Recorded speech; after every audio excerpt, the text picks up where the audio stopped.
What's up, Giants fans, Hub watchers, YouTube subscribers, Twitter and Instagram followers? It's Kush back at it again with another Giants update video. And guys, football is officially back. Listen, this is why I know you guys are saying nothing's starting yet. Preseason in here, yeah, training camp is still a week away. Why is football back? Well, it's back because the rookies report to training camp today. Once again, training camp doesn't officially start until July 27th, which is next Tuesday. But players are going to start rolling in starting from today. Today you got the rookie class. Tomorrow I think you got the quarterbacks and any players that are rehabbing from injuries. And then, you know, the rest of them are basically going to file in on Tuesday. But for the rookie class, we already know who that means. Wide receiver Kadarius Toney, edge rusher Azeez Ojulari, cornerback Aaron Robinson, the other edge rusher Ellison Smith. The list goes on and on. You guys know who we drafted. Gary Brightwell and Vidarius Williams. And then, of course, tomorrow, Daniel Jones.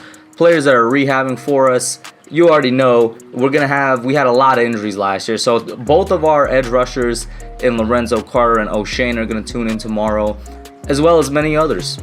The biggest name from the rehabbing group, of course, would be Saquon Barkley, who's been in the news, well, not been in the news, but you know what I'm saying, there's been a couple articles written on him in the past couple of days, a couple of media coverage, because he basically shared the sentiment he's not sure if he's going to be available week 1 for the Giants. You guys already know how I feel about that. I do think Saquon will be healthy by week 1. I don't know if the Giants are necessarily going to use him as though he's healthy week 1, which I have no problem with. I think that they're going to take it slow with him. I think they're going to ease him back into the game. Even though, in my opinion, once again, I do think this guy's going to be 100% by week 1. I just think the Giants themselves, the offense, I think Jason Garrett, Joe Judge, the training staff, it's recommended for him to probably be eased back into the game plan, which is completely fine. So I do think that's probably what Saquon was alluding to. I don't necessarily think he was saying, oh, my, recovery path is a little slowed down. You know what I'm saying? The estimated date for my return essentially is going to be like week 3 or 4. I think it's just a matter of they're going to give him a little bit of easy reps for the first week or so. And then, maybe in 2 or 3, he's going to be fine and be back to 100% Saquon. Even if Saquon didn't have this injury, I don't think we were going to see him get like 30 carries a game. He's just not that type of back. He was never a bell cow back. But I would like it to see him get to that 20 mark every game, in my opinion at least, or at least get 20 touches, because I can't tell you how many times under Pat Shurmur Saquon has like 7 touches in the first half, and it just eluded me as to reason why, when this guy can clearly do more with more carries. But I don't think we're gonna have any problems like Saquon having below 10 carries and a half this year, or at least I hope not. And then, of course, back to the rookies with Kadarius Toney, Azeez, and those guys.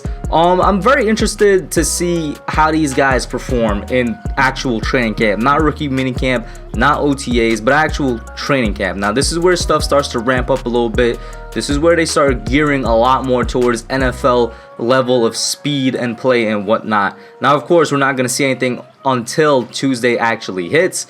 And of course, I hope that the first thing they get done is Kadarius actually has the correct cleats on him, because for some reason the Giants equipment staff could not provide this man with the correct cleats, and he had to leave practices early because of it, to avoid injury and avoid, tearing something possibly.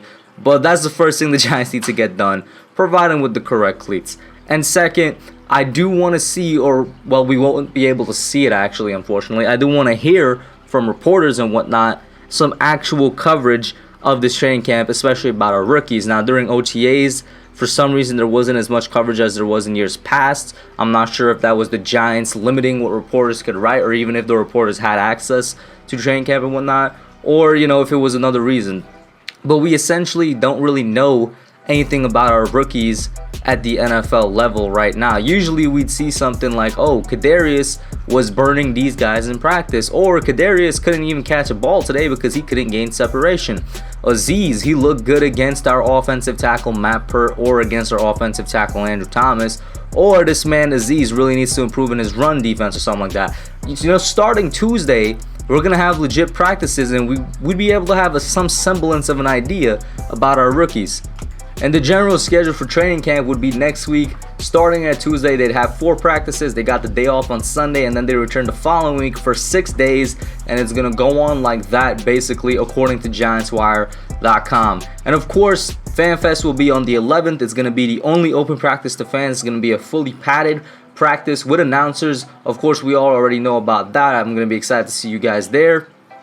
Maybe we get to see Daniel Jones throw a deep ball to Kenny Galladay or something. That'll be fun.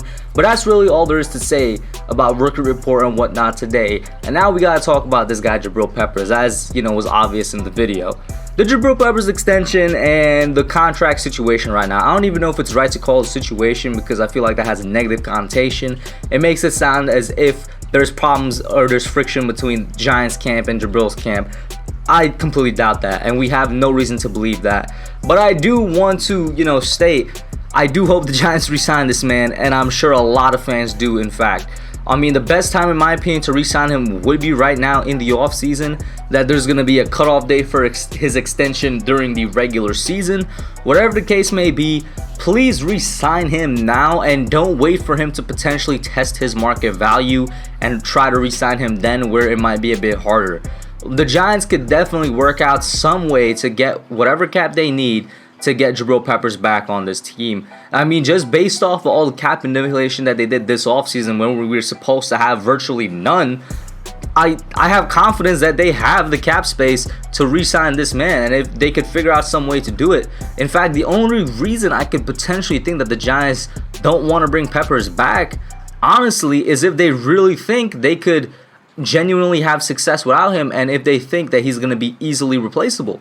And that's both on the field and off the field. You know what I'm saying? On the field, I guess I can kind of see how they can think they could replace Peppers, because you got McKinney right there. You got Logan Ryan at free safety still. Man, you still even got potentially Julian Love at free safety for when Ryan's contract runs out. But it's just not the same as having that trio of Logan, Peppers, and McKinney, where it's kind of an almost elite trio. And even then, it's still not going to be the same for the leadership that Peppers brings to the Giants. This guy is almost a Giant through and through, and he wasn't even drafted by us. But like, is he not one of the more beloved players of this franchise? Is he not one of those guys that vocally supports the franchise and the organization more than any other player on our team right now?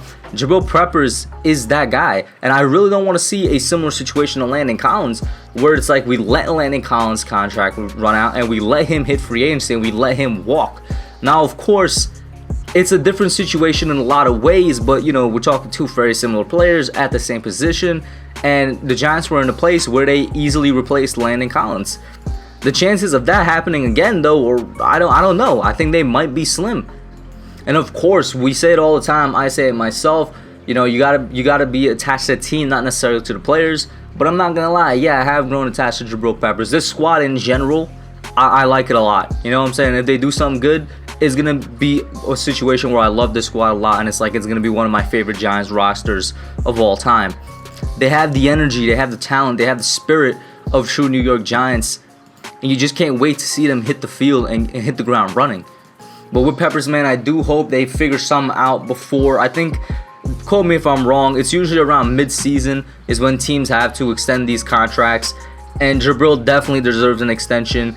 I mean, he's definitely going to be paid, more than 10 mil. I think a fair contract from him is anywhere 12 to 14. I really don't want to give him that top tier ones, I think is around $16 million for a safety right now. But I think 12, maybe 13 mil is going to be a good price range for him. Man, if he wants to take a hometown discount and help the Giants out, that would be even more amazing. But we'll see where it lands. And ultimately, they have to work it out in a way that if they keep Peppers, they still have space for a guy like Daniel Jones and a guy like Saquon Barkley, who would be coming up on their contracts right after him. That's what I got for y'all today, guys. Kind of just a video where I splurge out my thoughts a little bit. Put your thoughts down below. Let me know what you think. Like, share, subscribe, and I'm out. Thanks for watching. Don't forget to like, comment, subscribe, and share. I'll catch y'all in the next one.